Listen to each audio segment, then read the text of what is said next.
You're supposed to only do one. There we go. Oh, okay. Right, welcome to the Team Sakura. Well, welcome to the Team Sakura podcast, everyone. That's my line. This is going so well. I'm afraid you were laughing hysterically. Fine, okay. Well, welcome to the Team Sakura podcast, everyone. It is January the 1st, 2026 at 10:37 in the morning. Yes. So it's not a very early morning for us, but given that for some of us it is. It depends who you're talking to. Given that we were up celebrating New Year's, then it is quite an early morning for us. I think we've done pretty well. Yeah, for the same person, this is what we are currently at is midnight. For the rest of us, we're usually awake by now. So. Yeah. So I think the aim here is just we work through the year. It's sort of like a year in review thing. So yeah, you haven't. Luckily for you haven't heard from us recently. So yeah, we've got a decent amount to talk about at all. But yeah, outside of the Instagram. Yeah. Yeah. It's not like we've been completely radio silent, but we've been working on some things. We've had a couple things pan out in different ways to how we've intended. But I think next year. Well, the year to come in 26, we've got... as of now this year. Yeah, we've got some looks good. actually decent plans coming forward. So, I mean, where better to start than Birmingham? Well, I'll immediately just take a step back because I was sadly on You weren't there. I was on the other side of the Atlantic. He had You were was it Mexico or Miami? Mexico. Mexico. I was in Mexico City for the E-Prix for when I was working at Lola Cars. Lucky for some. Don't get carried away. So, yeah, Matt managed to secure us the stand at Birmingham Autosport. NEC Autosport show, which we were thinking of going to this year, but we won't be because it's not on this year. Nope. Hopefully next year. Who knows? But yeah, we showed up with our GDT 70 and what we had at the time. We had which one did we bring? It was the 1.6 litre, wasn't it? Furiously open my phone. I think James is going to correct me, but it was the Lola T342. It's a 70. If memory serves, 70s Formula Ford 1600. Yeah, that's it. It was the 1.6. With a sort of 1975. Oh yeah, I completely forgot. It was extremely gold, extremely gaudy, and raced pretty much entirely in America, which is all of it racing was in America. We'd been given that by Lola because we were going to be working on it for them, and it's like the 1,000th Lola chassis ever made, apparently. Chassis, apparently. Something like that. So it was all painted up in gold and had 1,000th Lola written down the side, which was it was a lovely looking thing. It was brilliant, and had a big "Do Not Touch" sign on it. Yes. Unless it was as obvious. Which didn't stop a few people, but the hand of justice reprimanded them pretty quickly. They were smited from heaven. Matt smited them from Mexico. Oh yes, transatlantic smite. Oh god. But yeah, I think that was kind of the first. I mean, it was a pretty big thing for us. That was quite a cool moment because we were at a building site working on the Spire when Matt said, "How would you guys like to go to NEC?" It's like, yeah, okay. And we went, "Yeah, sure, we'll go." And he went, "No, be at NEC." Like stand. We went, yeah, sure, I guess. Yeah, that sounds pretty cool. So who are we next to? We were next to the Aston Martin GT team. What's their name? I can't remember their exact name, but they make pit equipment. I know them for making pit equipment, so wheel guns and so on. It was either European Le Mans or Le Mans Cup Aston Martin Vantage GT3 car. So that was on one side of us. They let me and a couple of us have a play with the steering wheel. That was very happy. Cool. That was very, very cool. So we had them on one side of us. We had the business networking area directly next to us. And there was some people selling, I think it was dynos right across from us as well. The guys selling dynos, and then we were next door to ANSI injectors who do fuel injectors and anything like cleaning them, yada yada yada. And about 20 metres from us, we had, I guess I have to mention it, we had the guys selling Teslas, but who were very not popular. Yeah. Everyone sort of went, what are these doing here? There was like a Tesla dealer. I don't know if it was a dealer, but there were Teslas there. Okay. It's very strange. Yeah, basically everyone looked and went, well, Tesla's here. Anyway, there's a cool V8 here. Yeah, and we were next to the food as well, so we were next to the food, which was very beneficial. Which was nice. for everyone involved. Yeah, if you're hungry, just walk like 20 metres and we're at the food. Yeah, but that was certainly an experience because, you know, it's a bit different being in the business section of the festival versus like where people can just bring their tuning like businesses or whatever, like the customer cars. And also the fact that we were there the year before going, oh yeah, still stand here one year would be cool. Yeah, and then immediately next year it's just oh, we're here. Immediately next year. Escalated quickly. I guess. But yeah, that was definitely an experience. I don't think I'll ever forget John's face when he saw which engines was it. Oh, it's AER. That was it, yeah. For those who know, will probably already realise what AER have done. I think the engine me and John were looking at the most was I believe the engine code is MZRR for the Mazda DPI. It was a Mazda, yeah. It's really very lovely. The whole thing was like carbon as well. It was crazy.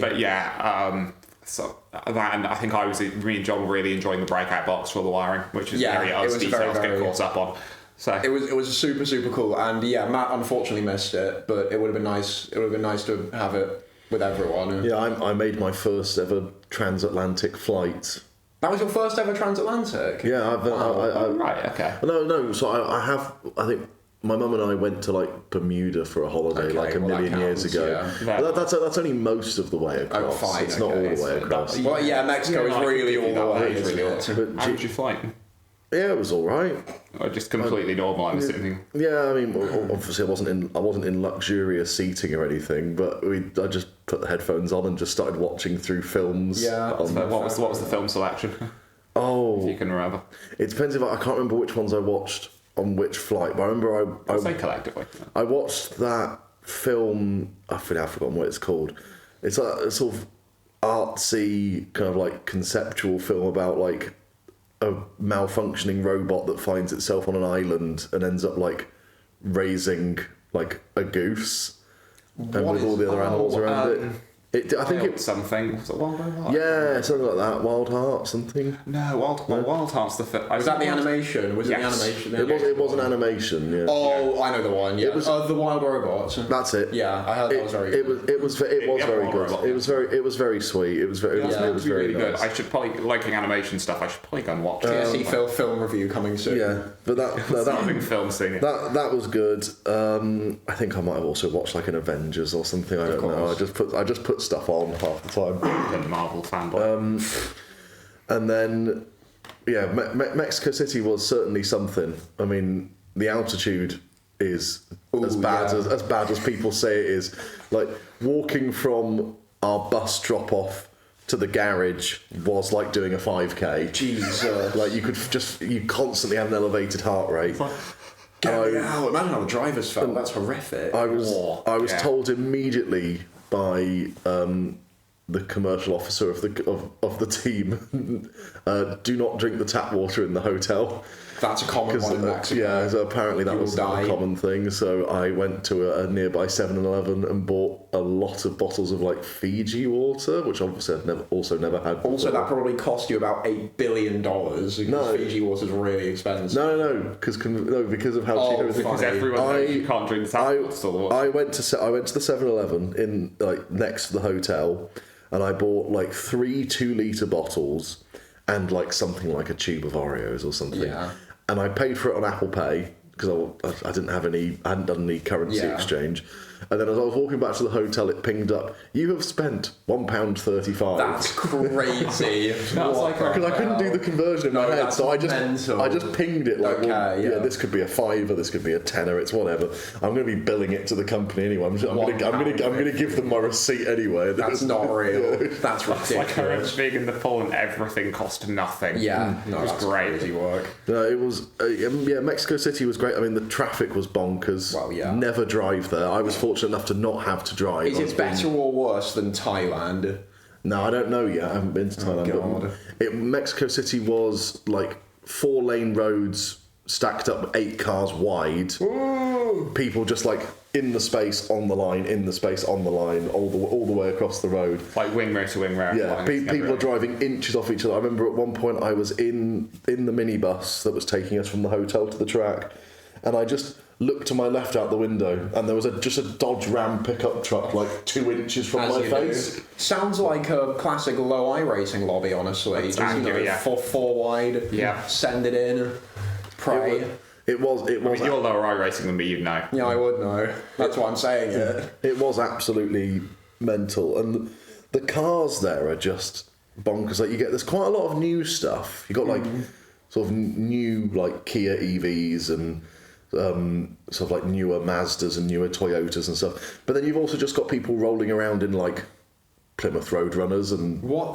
and like that's 70s like well, you know who the drug bosses are there. No, because they're not new. They're all patina. They were obviously bought in period, and they've just been there for like 50 years being used. That's crazy. And they've just kept them mechanically sound, but all the paint's flaking off. There's a bit of patina coming through, but they just run and drive. And like, so you'd look down a street, and there'd be like a brand new like Mazda, maybe a brand new RAV4 or something, and then there'd be like a Challenger and a Beetle, just the best one there, Matt? I'd say the Challenger. Oh, I thought he was going to say the Beetle. No. Cringe. Okay. Just because I have a Beetle doesn't mean I think it's the best car on earth. Cringe. I'd much rather drive a Challenger. What do you mean? You've got a 911? I don't have a 911. I occasionally borrow one. But they're the same thing. That is not the same thing. Rage baited. So most of the year, I think it's a good time to go beyond that. Most of our year doing our actual job was spent in Sports 1000. We wanted to do some time attack this year, but things don't always pan out the way you want it to. But yeah, we spent most of our year running the Spire, well, Matt Spire specifically. James, do you want to give a very brief summary of how much you enjoyed running the Spire? No, hang on. I just want to let's just put a little quick pause in the podcast here, just to make sure that we can do a couple of retakes of whatever's next. Yeah. Okay. To make sure we get the politically correct version of what's next. Okay. Okay, good. You can carry on. Okay, good. So we all really enjoyed running the Spire. I did not. We learned a lot about running bike engines. I learned nothing. We learned a lot about tube frame suspension geometry and how not to design them. We learned a lot about how to construct your car. The Spire's pretty well designed. We're not getting into this kettle of fish. How many races did we do? We did 3 or 4. We did three events. Three events. Yeah. 7 races? Yeah. 6, 7 races? Yeah. Something like that. Yeah. We did Croft, Castle, and Snet. Yeah. Yeah. Yeah, it was 7, I think, because wasn't the first weekend a triple header? Yeah. Yes, Croft was a triple. 1 then 2. That was it. We were at Snetterton for 3. No, were we at Snetterton for 3 days? Or was it 2? Because we had the test day. And we were at Snetterton for 3 days. Yeah, the test day. But yeah, it was 3 events, but it wasn't 3 races, just due to the way that Sports 1000 is. And I think our experience can be summed up as eventful, as it happened. Yes. So for those who don't know, for those who happen to have not seen our previous content on it, do you want to explain what a Spire is briefly, Matt? Yeah. I'm not going to ask James because he's going to say it's a steaming pile of something. But so the Spire, which is one of the manufacturers for the Sports 1000 Championship, is, I think, the easiest way to describe it for someone who hasn't seen one and just go in generic terms is you take something like to look at. I'm just talking about aesthetics before James kills me.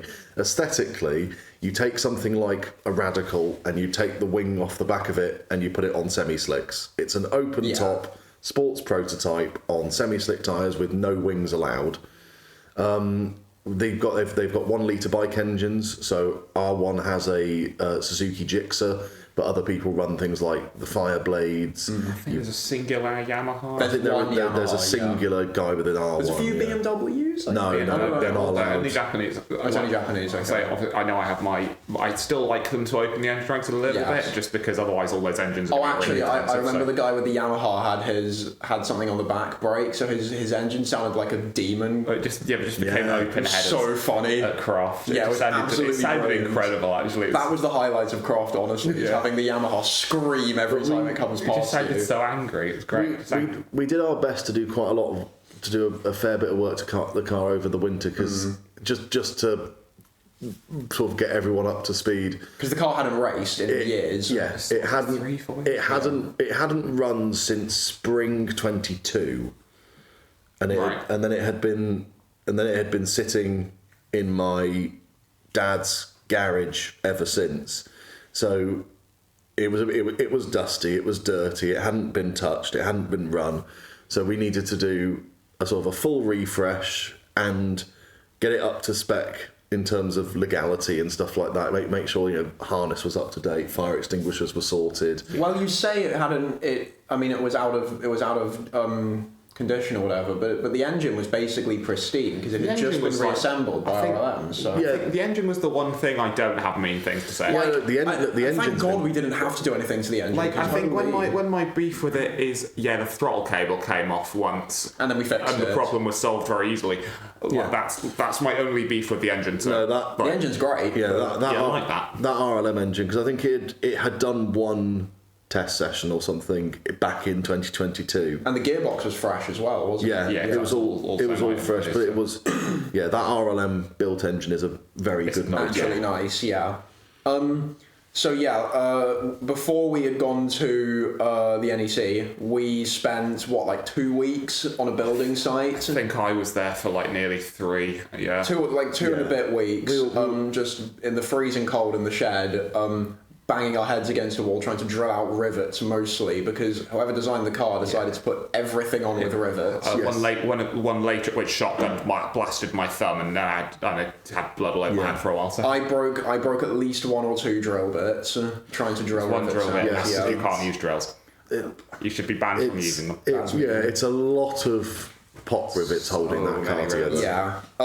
I think the main thing we did development-wise was we took out the rubbish teardrop side pod things, because they're extremely draggy, and we just opened the sides so the radiators could actually have air.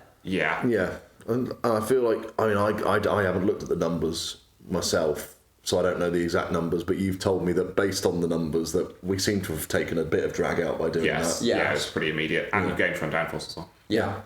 And we also... which later came back to bite you in the ass, I think. Yes, I think it did. Because it's the tricky bit with Sports 1000, which is why, if you ask me what to actually do to design one, I come up with an answer you probably wouldn't expect, is the regs... Weirdly, my brain jumps to LMP1 regs, mid-2010, of where they keep trying to take rear downforce out. So the problem is your centre of pressure is at the front axle. So they just rotate pretty aggressively the faster you go. So I have some slightly interesting opinions on what to do to go quickly with them. But. So we did end up making some gurneys as well, which was quite fun actually. Yeah, I wish the rear clam would have been a bit stiffer, because then they would have done a bit more, but yeah. Yeah, I mean it is now. I've been doing a lot of fiberglassing to it. I'll have to assess your work at some point. So you can actually sit it Does it not just off the ground sag? Well, you can sit it on 2 benches on each corner and it stays completely flat. Oh, that's good. Because that was one of the main problems. It's partly because I've relocated the rain light from the roll hoop to directly underside of the shark fin. Yeah. And then I've built a little fiberglass bullet shroud. Ooh. I'll say I have. My dad has, because he can do that much better than I can. But he's built a little sort of bullet-shaped sort of fiberglass shroud that goes up to the rain light. We'll have to have a look at that. It adds a lot of strength to it as well, so it doesn't flex in the middle anymore. I'm guessing you've because we used to have underneath the shark fin, it was floppy as a plane car. Whereas now, because it's got a bit of bob. It's got that, and I know cracking. I know that he's gone around where the top of where the shark fin was cracking on the top edge, and he's fiberglassed that and sanded that a bit. So it's a lot stiffer. There's a lot of stuff happening with the Spire at the moment, but it's not us. Well, it's me and my dad, because I kind of decided that these guys weren't enjoying the Spire that much. And really, I haven't noticed. And James has got much bigger projects to work on that we'll get back to in a second. So the Spire has become something that I'm just really enjoying doing with my dad, because it lives in my dad's garage because he's got the most space. So it's been a case of me and my dad making stuff together, working on stuff together, and just sort of doing it like lads and dads stuff. So when we go racing with it as a team, will all still be there, although fingers crossed we might actually be working mostly on some other people's cars, but we'll see. But yeah, I've been really enjoying. We've got there's some spats over part of the rear wheels now. There's some liners sort of separating airflow away from the engine bay now to try and stop air stalling in there and stuff like that. So generally, I feel like a lot of stuff's happened with the Spire. My dad wants to do a lot of testing before the season starts, so if things don't work, we've got time to rip them off and stuff like that. So that'll be good fun for me. But I sort of decided that it was best for the team to not be constantly working on that car. Like for me and my dad to work on it, because that's more fun for me. And it's less painful for everyone else. That is also Carl's very good at eating up time. Yes, exactly. Yeah, it had a habit of being a little contrarian. So no matter what you did to it, it then wanted the opposite. Yeah, I think I spent like at least a month and a half regularly working on it, and I think I came out of the experience going, I feel like I've wasted my time. So yeah, it's just awkward. It is just awkward, and it was. I don't know whether it was the tyre change that I wasn't used to or something, but the car felt very different to drive than how I remembered in 21. Yeah. Because I did most of the season in 21. I did the most. It was a compound of the tyres and the fact that you had more front downforce relatively.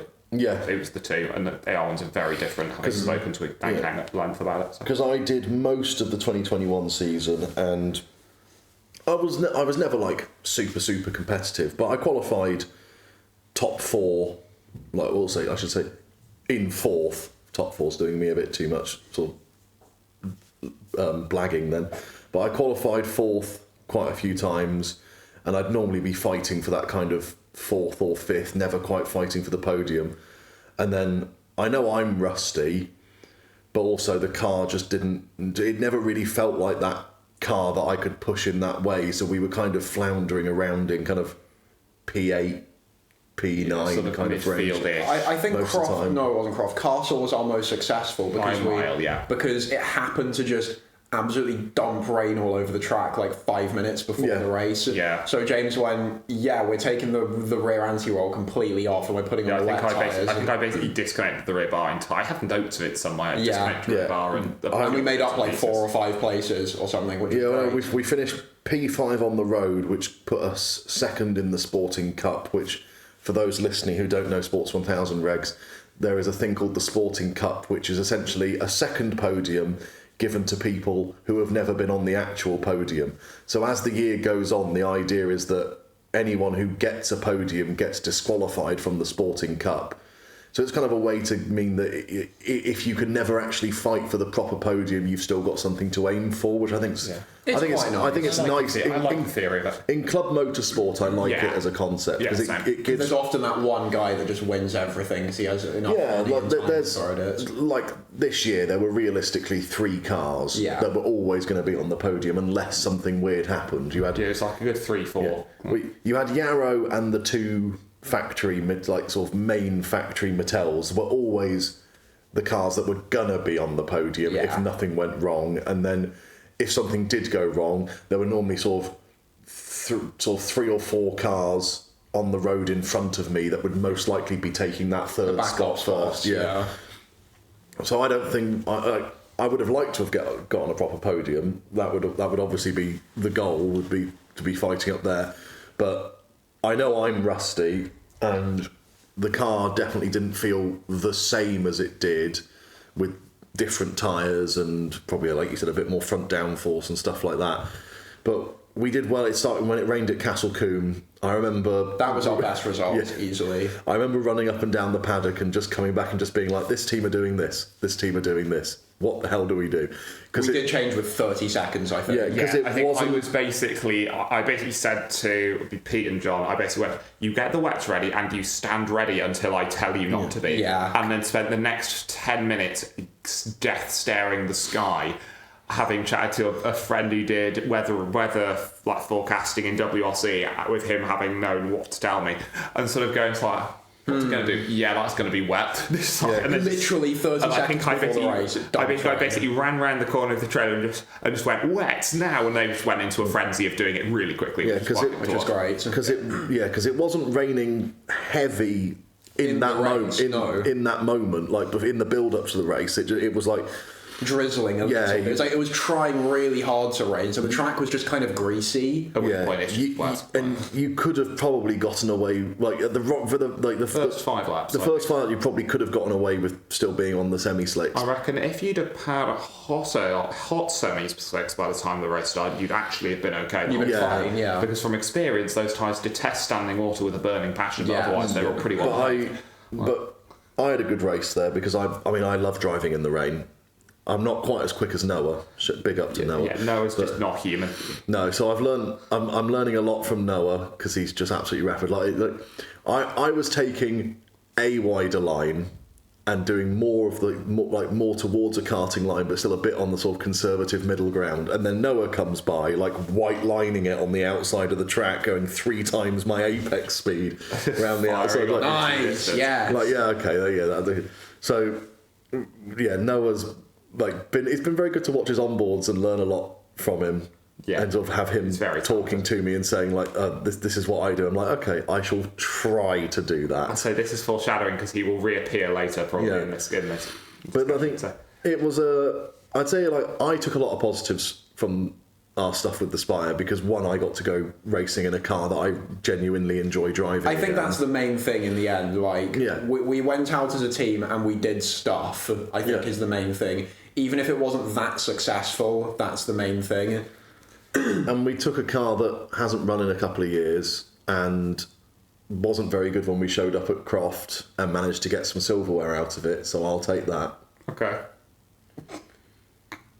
We're going to move on before James has a mental breakdown. What do we move on to next? The other event we went to this year, where was this at Snetterton where Matt got the text? We were in the middle of testing at Snetterton. Yes. Yeah. And Matt essentially picks up the phone, puts down the phone, looks at us and goes, "Does anyone fancy going to the Goodwood Festival of Speed this year?" It's like a stand. It's like, to which we all went, "You're not actually being serious. You're just giving us a little bit of a jolly to get us through the day." It's like, no, I've just been run by it was Richard Morris. By Richard going, "Hey, do you want to bring one of your cars to be on stand with us?" Because they gonna have a sim rig that fell through. Everything fell through. Everything fell through for Racing Pride, and so Richard Morris called their us. plans for it did. So What was it? Yeah, their plans for what to have on the stand, I believe, specifically, fell through. Yeah. Everything fell through, so they had a stand, but nothing actually there to have on it. So they picked up the best people they knew, which was us. Of course, the best people. So we brought the GDT70 again. It's a very popular show. Very popular car, but now with some Racing Pride stickers. Yeah, but now covered in Racing Pride now stuff. 100% more rainbows. Yes. But that was definitely an experience. For context, I've never been to Goodwood Neither before, have I. and neither has Matt. I was surprised Matt had never been, because Matt struck me as the person on team alongside Archie who would go. I've been a bunch of times, so we spent a load of time going, "Oh, hey, F1 cars." I think my problem with something like Goodwood is I don't like big crowds. Like I would never go to like a concert at Wembley. Yeah, because that just sounds like hell to exactly. me.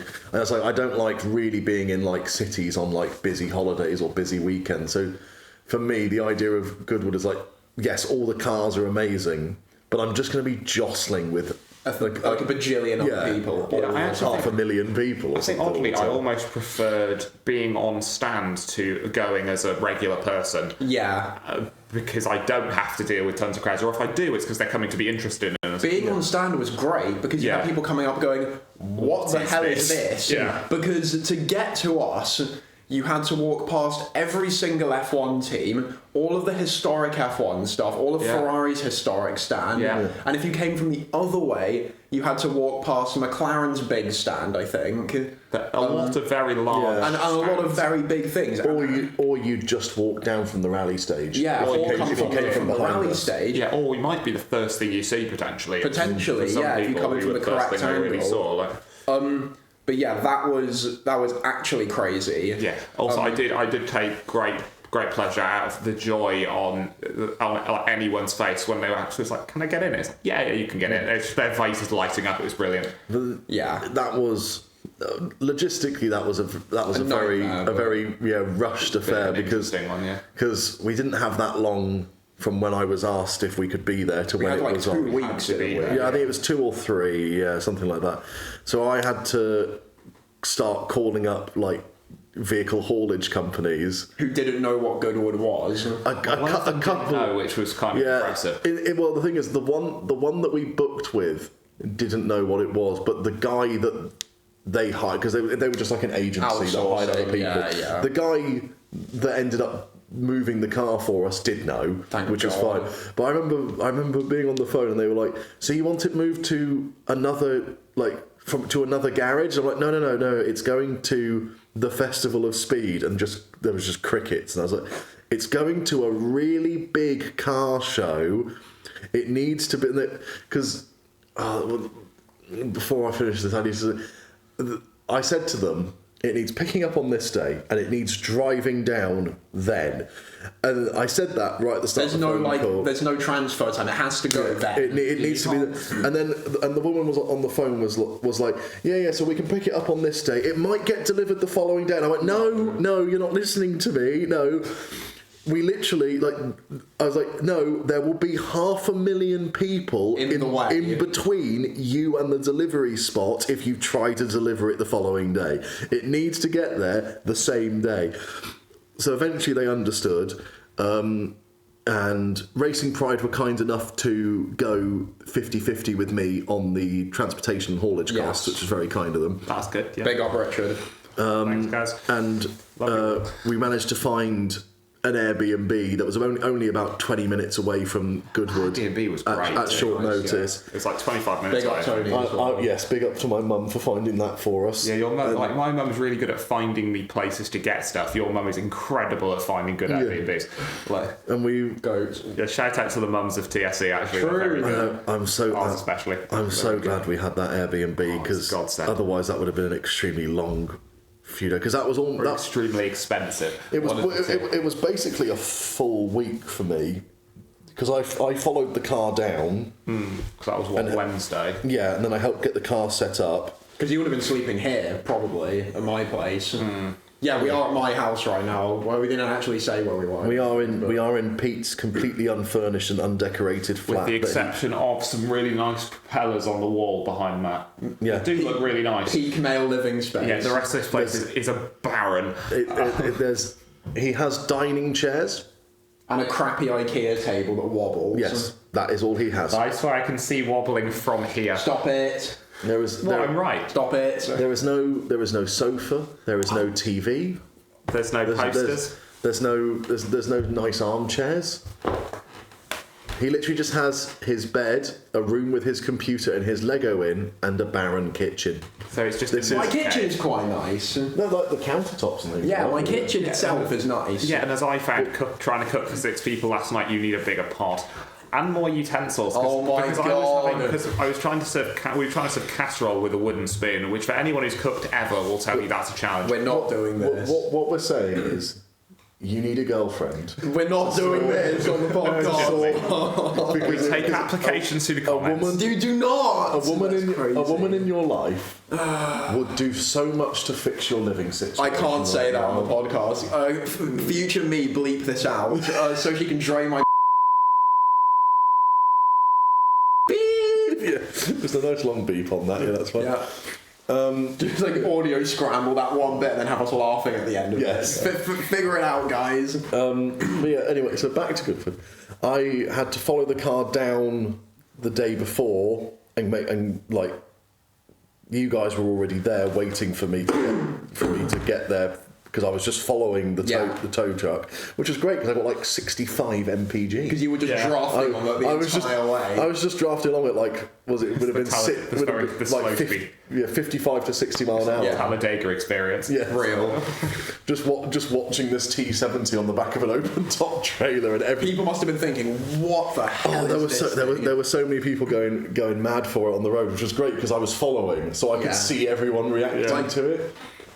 That's cool. But yeah, we got there, we got it unloaded, Like, got it rolled into position. You guys got to help push some really crazy stuff as well. Yeah, Yeah, not on the setup, that Not was on the pat setup, down. yeah. That was a good.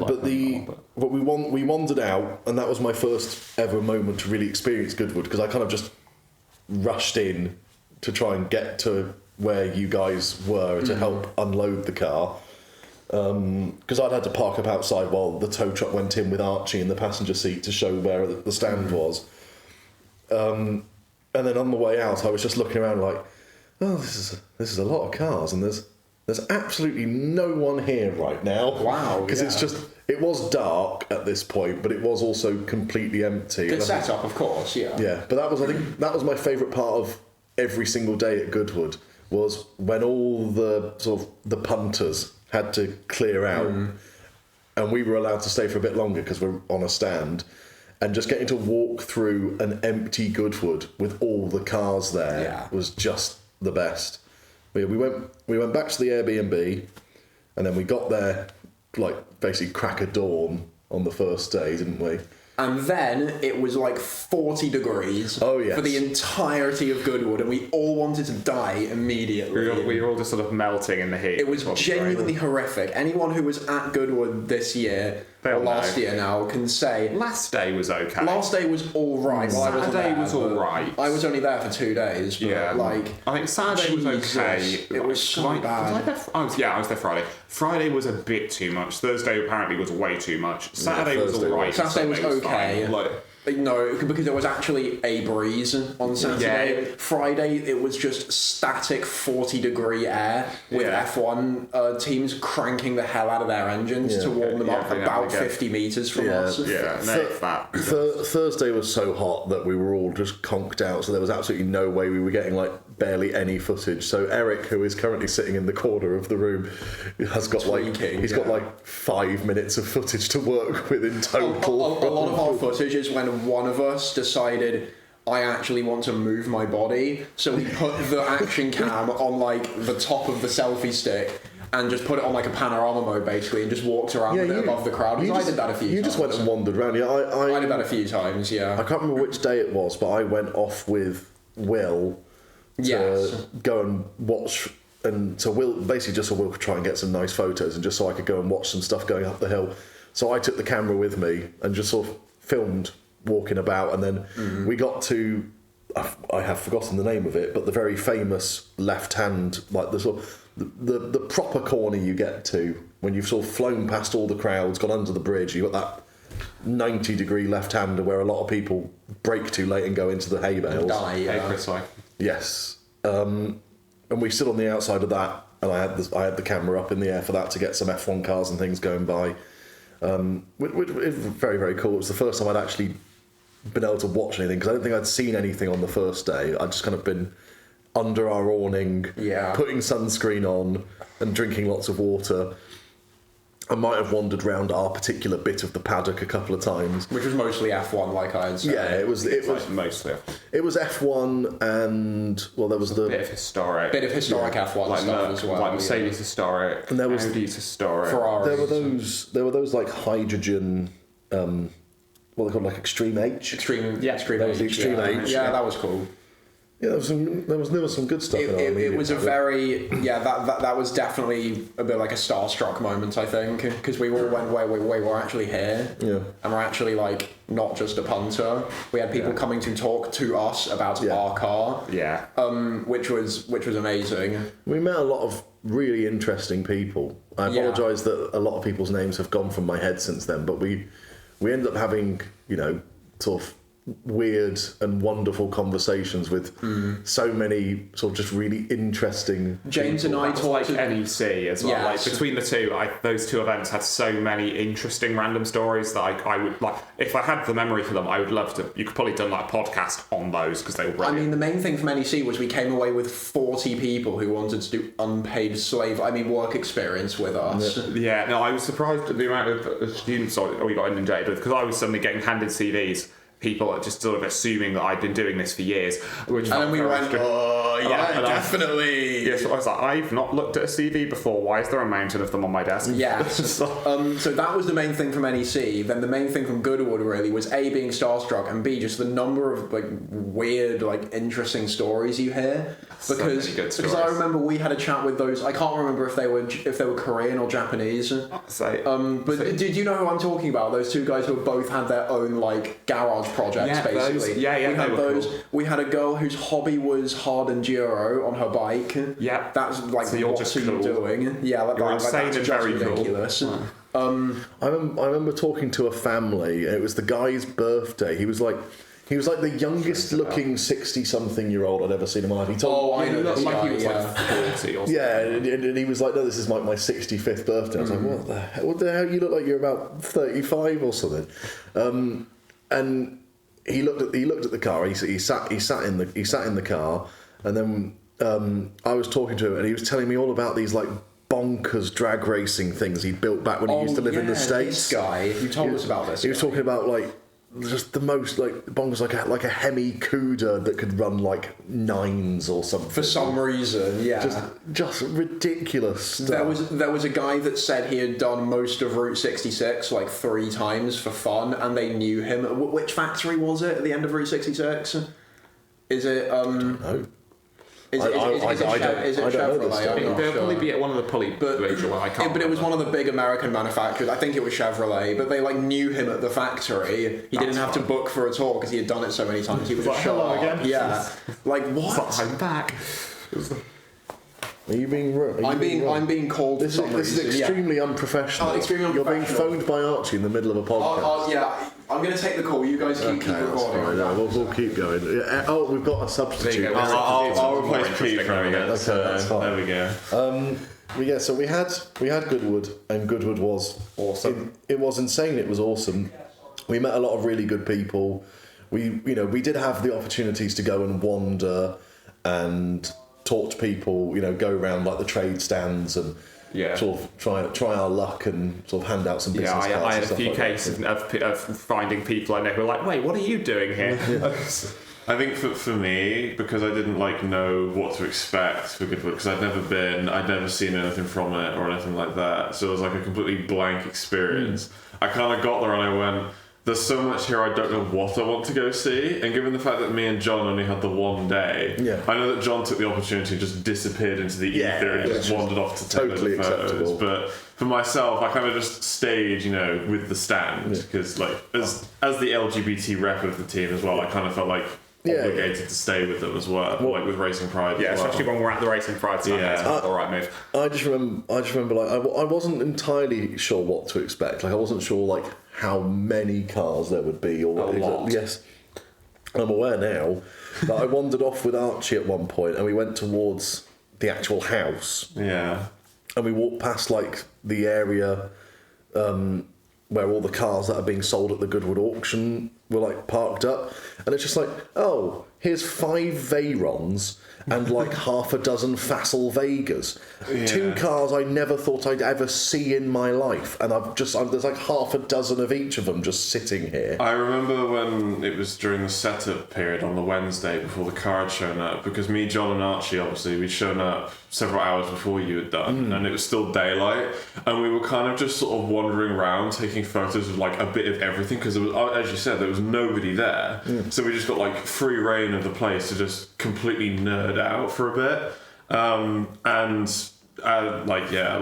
Archie were just taking photos of absolutely everything. Yeah, John just vanished because I kept getting photos. Yeah, and I was learning about so many cars that I didn't even realise were a thing. Most of Ferrari's new lineup, which I hadn't even seen. I didn't realise were a thing. It's that kind of thing. And the new, I think it was, what was it, Pagani? Because they had a massive building or something. Pagani had a smaller building, but there was the big, there was the really big Hyundai building with the, and then with my personal favourite part of every morning walk from the car park to our stand, which was going past the Lanzante stand. Yeah, that was cool. That was always my favourite part. And what's even weirder is one of the cars that was on stand at that show, I have now seen at my local petrol station. Hey? There was a P1 GTR on stand. It was like on one of the Lanzante plinths. It's owned by a guy called the Blue Chip Collection on Instagram and socials and so on. And he apparently lives like 10 minutes down the road from me. Huh. And I've just seen this P1 GTR at my local Shell. Okay. Like, that was a weird sight to just see that there. Because you must have been there for that. Hang on. It's like, that look familiar. In fact, the guys who work at that local Shell, they love cars so much. I mean, the lad who knows probably even more than I do about cars has now moved to a different job. But I remember when I borrowed my dad's 911 for the first time and I rocked up in it, he wouldn't let me leave for like 15 minutes because he was just asking me loads of questions about it and what it was like. And then I was like, right, I've really got to go. That's fine. He just sneakily followed me out the door so he could hear it fire up. So I made sure that as I left, I absolutely gunned it away from the petrol station. But it was just, I think that was the weirdest thing, is seeing that car again in the flesh, like 10 minutes from my house. But I think, especially given the fact that Goodwood for you is like a 4 or 5 hour trip. yes. So, But I think that was part of the following the trailer down that I forgot to mention. Yeah, that was a 3.5, 4 hour drive down. Yeah. Because I'm Shropshire, in case people aren't aware, and Goodwood is in Goodwood. So like very south coast. Yeah. So it was a very long haul of sitting on the cruise control at like 55 to 60 mile an hour behind the Land Rover and trailer that was pulling the car. Me and John had probably the hottest train journey we have ever experienced. Oh God, yeah. Because we both met up in Newport train station, and the Great Western Railway train had no air conditioning for the entire trip. So for the like 2.5, 3 hour trip down from Newport down to the south coast, what was it, Plymouth? Portsmouth, I think, isn't it? Portsmouth, yeah. Was it Portsmouth? Yeah, it was horrendous. There was no aircon. It was like 32 degrees, and it was horrible. They're melting in a And box. I had overdressed for the occasion by a massive amount. Yeah. And like people that have seen me on socials where like, I have like a full leg fit, and I'd worn that, and that was definitely a mistake. It's like a strategic error. Yeah, I was literally just sat in the awning at the racing price stand all day. I think I had drunk like 3 litres of fluid throughout the entire day. It was so hot. I think I was just in the car with the cruise control on. If I remember correctly, I believe I was just listening to 80s pop the entire way down, which is why my Spotify Wrapped this year said your most frequently listened to music is 80s pop. Like, there we go. Yeah. But yeah, Goodwood was just crazy. It was an insane thing to have done. It was an insane place to have. Even just for the one day, for me, it was it was like probably the highlight of the year. I'm still not sure if I want to go as just like a normal visitor, because having been, it is good fun. I think it's just a very different experience. But on a single day, you definitely can't see everything. No, I didn't realise how big the show was until like very literally large. On the Sunday. Like, did you see the rally stage at all? No, I didn't go up there. I know it was up there, but I didn't. I think the nice thing about having like an actual stand was the fact that you had like a mental base of operations to just sort of hide away and disconnect for 10 minutes, to sort of like recuperate. Whereas if you're a visitor, it's why I recommend your mental Grand disconnect state is just going to like one of the random cafes and sitting down. And the other classic one is people buying Grand Time tickets for that. And we didn't have to worry about lugging backpacks around the show. We could just leave our stuff. We knew that either someone else from the team or someone from the lovely Racing Pride group would make sure that nothing got stolen, and I knew that the car was in safe hands, so I knew that I could just sort of go off for a bit and have a look around, and there was some really, really amazing things there. So we should say there is a lot more Goodwood related content, but partly due to me wanting to save it for the inter-season gap, and partly due to some editing issues on Eric's tech side. Partly also new hardware as well, like because Archie had brought his new Digicam with him, and we didn't realise at the time that it only records in H.265. which was basically the majority of the issues that I've been having trying to work with this converting footage, it to something is that usable. I didn't realise what it was, like the file type. I then had to find a method of even viewing it in the first place, because by default Windows doesn't support it. And then I had to find a method of converting it to H.264 because the free version of DaVinci Resolve doesn't support it either. And then I ended up resorting to mass converting it, and then like 3/4 of the way through that, I then realised the settings in VLC to actually just convert all of it to H.264 without having any audio issues. And that, like, at this point it was like end of October, and I was just like, oh for God's sake. It is the same thing, yeah. It's also typical that like the first video that I take of Pete also has an extended period of the upload after it as well.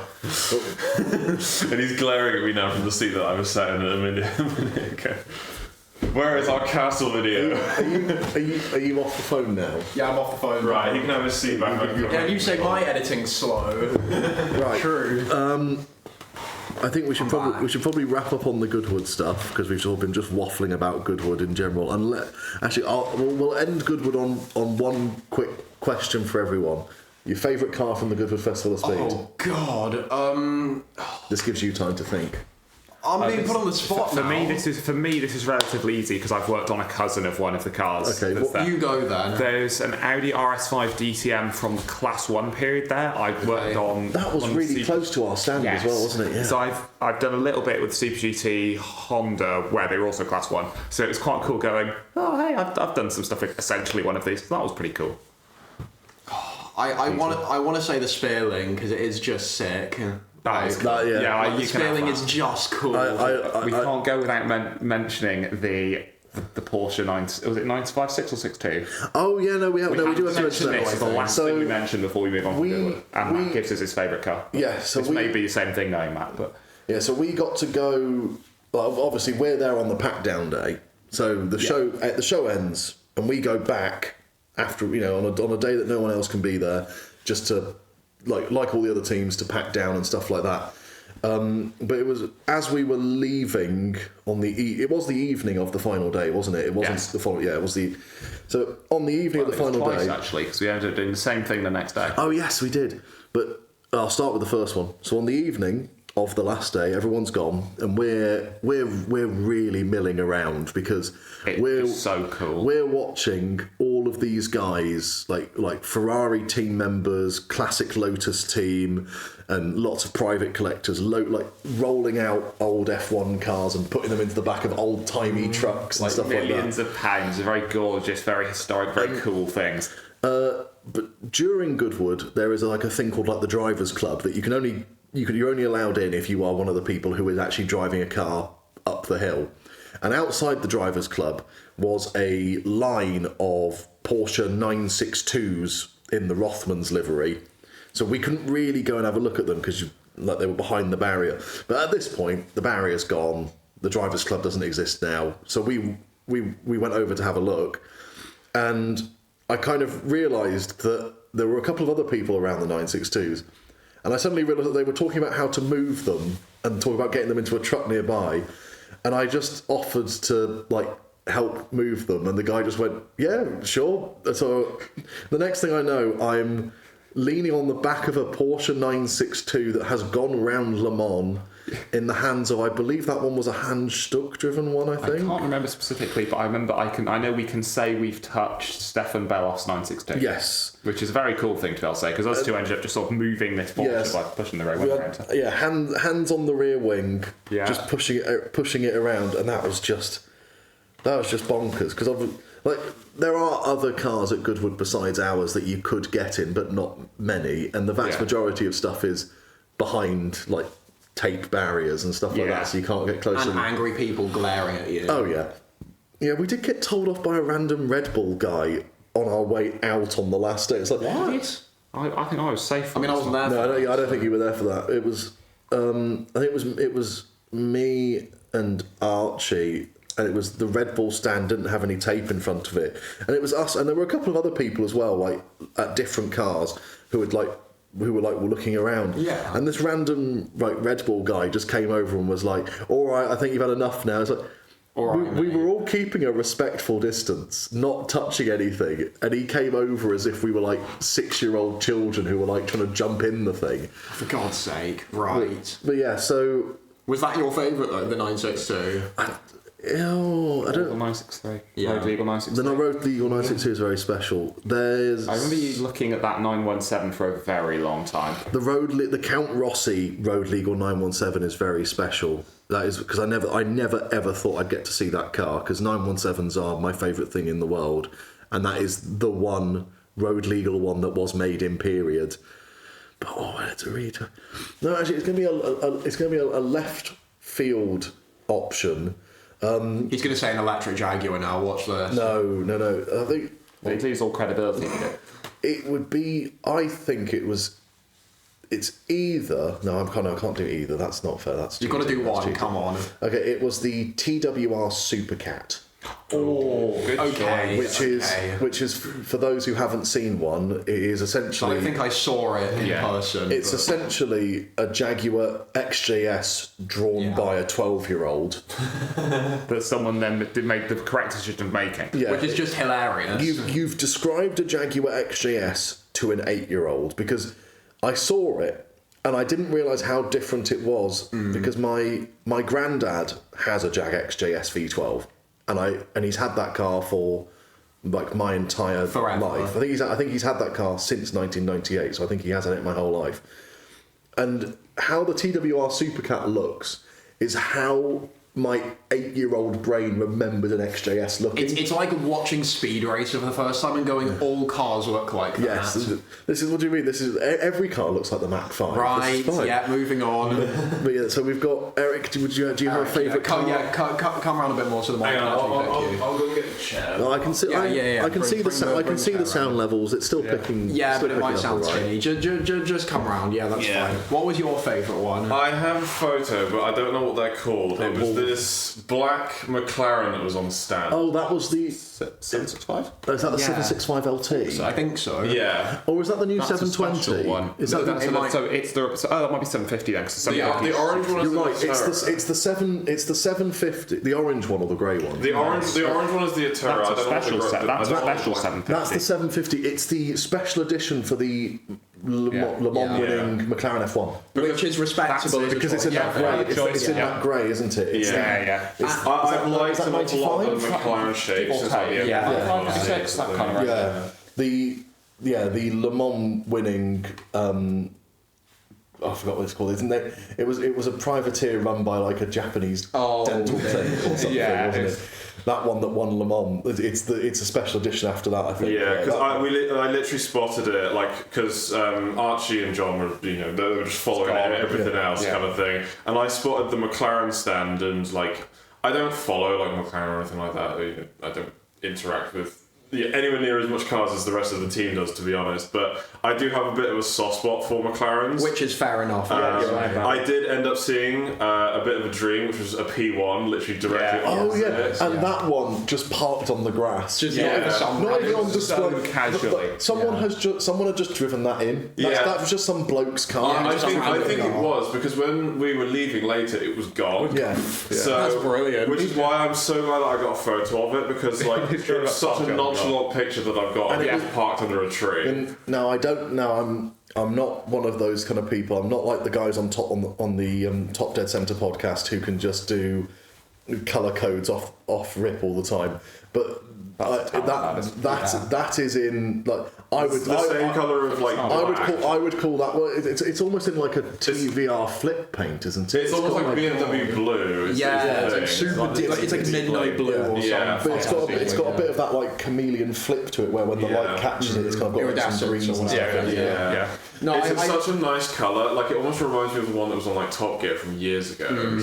Yeah, the one that Jeremy did there. Yeah. I think a couple of other highlights we saw were the concept for the new Toyota, which was amazing. The GT3 one. Yeah, the Yeah. one that is now officially called what, the GRGT? Something, Yeah, I think so so. we saw the prototype for the concept for that, which Yeah, was cool. because for me, the thing is, I'd been a friend in Japan had seen it testing occasionally by chance, so I'd occasionally got little updates on it. So seeing it in person was and very it cool. is just enormous enormous, that thing. Like GT like, cars are big cars. I mean, I know they're big, but the bonnet is genuinely like it's longer than I am. Yeah. It's about as wide as I am. And tall. it's only holding like it's only like a 3.9 litre V8. I can't remember Something exactly. like that. If it's the same, At some point, me and John could genuinely deep dive that because I think it's a crazy piece of kit. Because people compare that to the AMG GT3, Well, of course, yeah. which they look similar. They are executed very differently. Yeah. So I think that I'd happily do a thing on it. But there were just so many highlights. I believe it was either like a 3.9 or a 4 litre. It's V8. a pretty small capacity. Twin turbo. It's twin turbo, yeah. Has it got hybrid? The road one The does. road one might Road probably one does will, now, but yeah. I think the road one has front axle hybrid. Something like maybe? that. Ooh, cool. I'm trying to remember what. Trying not to get too off topic. No. I think you guys are starting to yap about We can we can potentially do this in the future because that might be a fun idea. I'd happily deep dive Yeah, we can do that. I'd happily do engineering deep dive of because I've got enough pictures lying We around. could. You guys have talked about the Spire. 4 litre. we talked about the Spire, yeah. The T70 is still due for an engine repair. if I understand Yes, the correctly. The T70 will Do be repaired. do Pete and James want to talk about the Mazda? We're going to talk about. I was Yeah. going to say, We yeah, can the talk about last Mazda. thing for this, literally Yeah, the talk last thing about for our this the year. team baby. Yeah, I went off to James's place in Hereford, or near Hereford, to work on Doxing James. Yes, Say don't dox me. doxing James near Hereford somewhere. Please, there's a Mazda that currently doesn't drive that someone could steal. Oh no! Got no handbrake, guys. Just roll it away. We we've worked on the basically Mazda. been so all the time this year it's been worked on in the background. At the start of the year, it was a rolling shell with a roll cage in, and that's about it. Now it's got all the engine, all the gearbox, both the heat exchangers are in now. Basically, I'm now in a state where it's plug in some stuff and it'll work.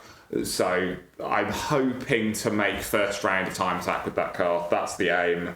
If it doesn't, I'm going to cry. We are all going to cry. If it does, I I will think. probably also cry because we've been working on that for 2 years, and it's a lot of effort and a lot of stress. I think anyone who's gone through the pain of engine swapping something will know some of the pain I'm probably talking about, which includes some of those random things. I mean, it's not just an Like- engine swap, is it? It's like an it's- awful lot of general stuff. Well, that's the point. The engine swap. It's in I hate. essence is a rolling chassis, and that's the only MX-5 bits remaining. Is some of the suspension's original. The shell is original, admittedly with a very, very nice cage in it that Runs Motorsports did such a good job. I could go on at length about that cage. I love that cage so much, and he did a brilliant job working with us. But you won't today, will you, James? Let's see. Then engine side. The only actually original thing is the engine and the gearbox. Anything attached to them is probably custom that we've had to do. And even then, it's not from an MX-5. Oh, hence why it's all custom. So the intake's 3D printed aluminium because the space doesn't exist to fit the stock one without the stock intake ending up in a frame rail, which is generally not considered a good idea. We don't. We can't do clipping there's- errors in real life. Yeah, there's a lot of interesting things on that car. When it's done, I'd love to do like a walk round of it. We are doing. Yeah, that. I think we will. Yeah. 100% Because doing I that. could go on for at least half an hour, and Yeah. I happily will take questions on it. It's a really fun We will thing. be doing that. Oh yeah, for sure. Then, That's like the team baby. yeah, That's like then our in the namesake, background so- for that, I'm redesigning the entire front end again anyway, because the solution that mounts the engine is best described as primitive and temporary. Funny. I would describe it as adequate, and that is the minimum of adequate. So there's a new subframe being designed for that at the moment. I think we're mostly happy with the progress we got done. I'm very happy with the progress. Yeah, I'm now at the bit because I sort of had a bit of a look at it before I left for here the other day. I was going like this feels like it's more done than not done. This feels strange. It's because So- we're putting things back in the car now, rather and it's a than lot of taking things it where I'm out. not putting it in to bring it back out again. When is the first time attack?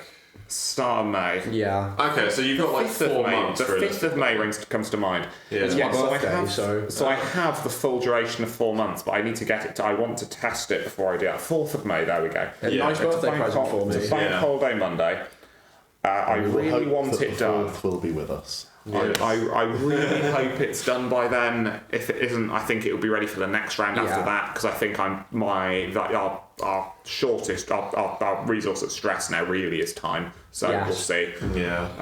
There'll be a drive shaft ordered for it soon. That was James's Christmas present. Yeah, I got a Christmas present for a voucher for a drive shaft, which is a new one that I really that's really such like a race team. That's the I'm just getting that is the car most parts for Christmas. That's the most me Christmas present. Latifi came down. Father Latifi came down the chimney and gave me a drive shaft, guys. Yippee.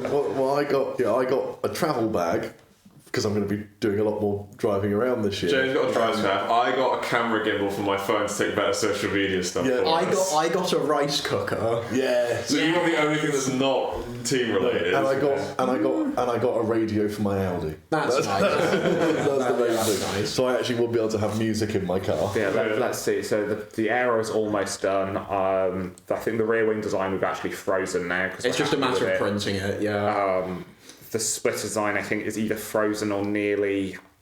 That's and then it's just sort of carrying on from there really. So then that'll just probably get progressed again throughout the year as well as I find things I don't like.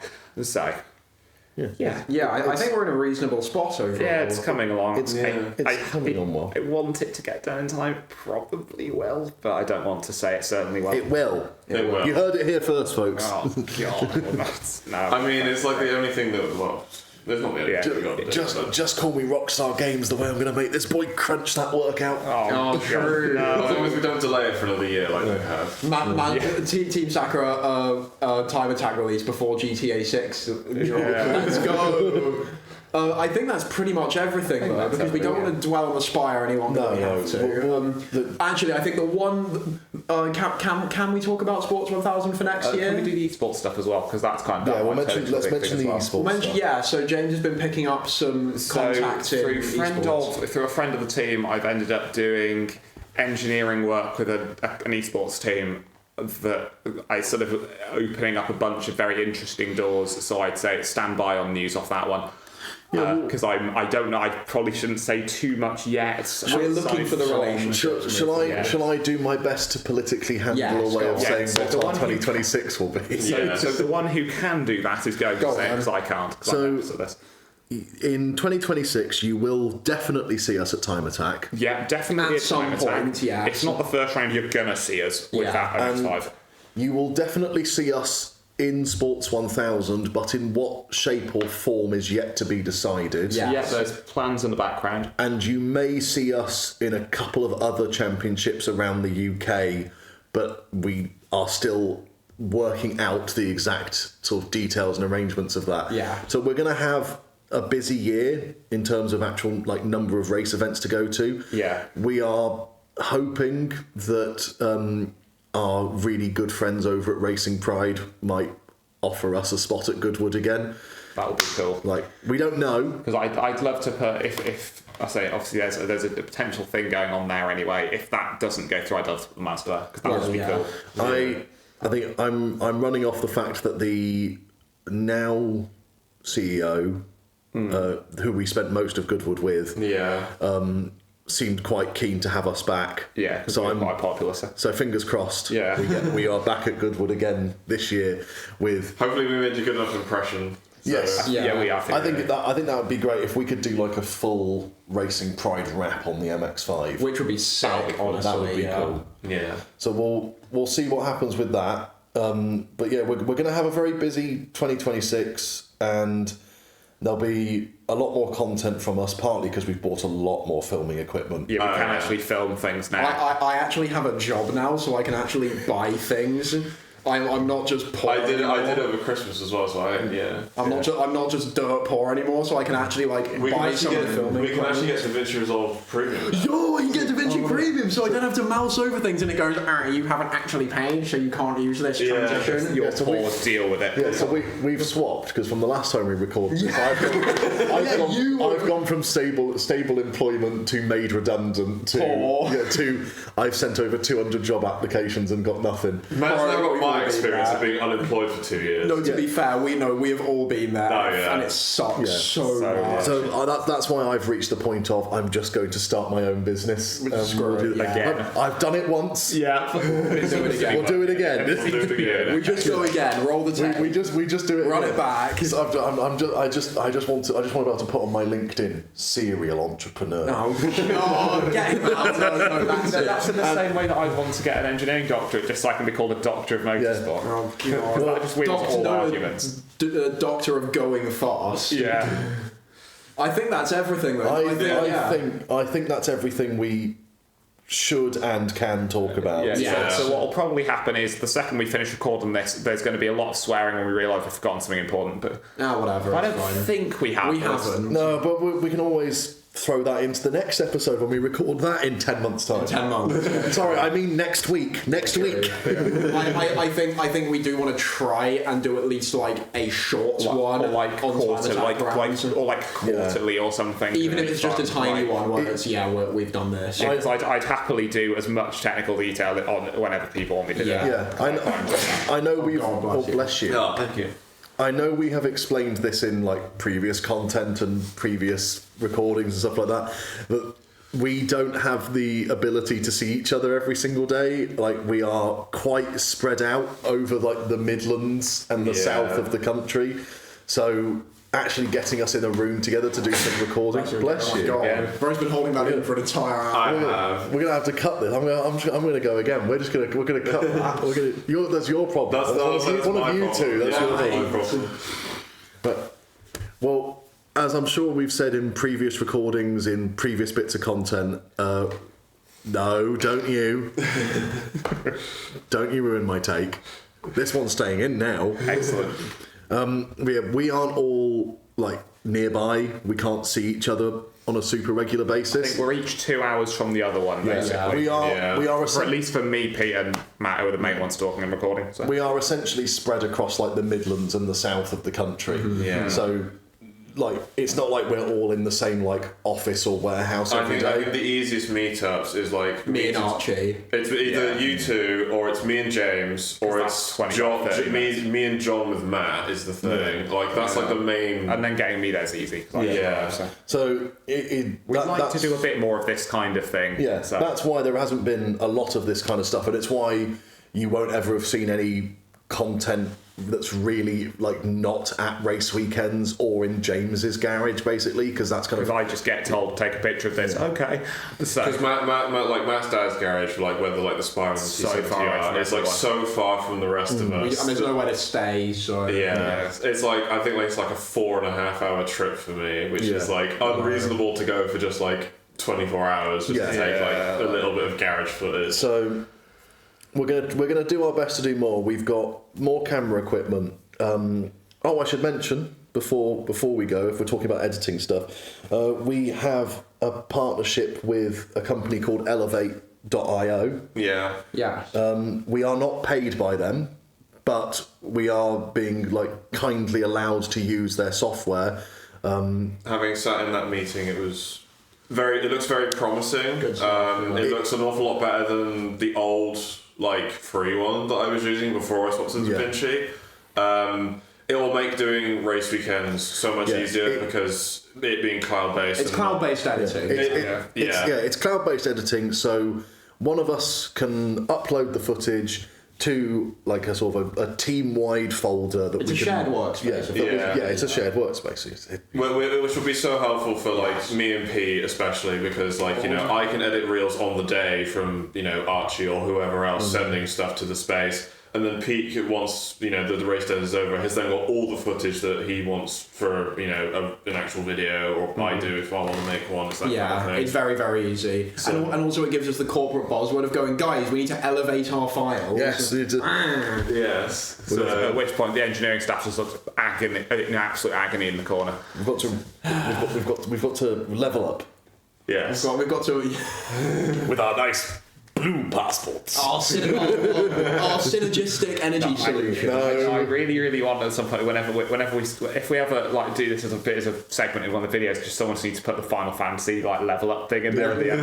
Oh god. If we're allowed to, and we don't get copyright. Yeah, just insert some random level up games or sound effect. I think that is everything. I think we've covered everything for 2025. We should wrap it up. Wrap it up. I don't know how to end this because the only other podcasts I listen to are the Cars Rule Everything Around Me podcasts, and they always just end on get the money dollar bill, y'all. We're not doing that. No, I think, keep an eye on our socials if you want to see more of us. Thank you for listening to us yap. At this point, it's been like over an hour. Thank you for dealing with our rambling. Thank you for continued support. Yeah. Especially. We hope you've had a wonderful Christmas and a happy New Year, and we hope that everyone listening has a very, very good 2026. And we'll see you at the events. We'll see you at the racetrack. Yeah, see you at the racetrack. Virtual or real.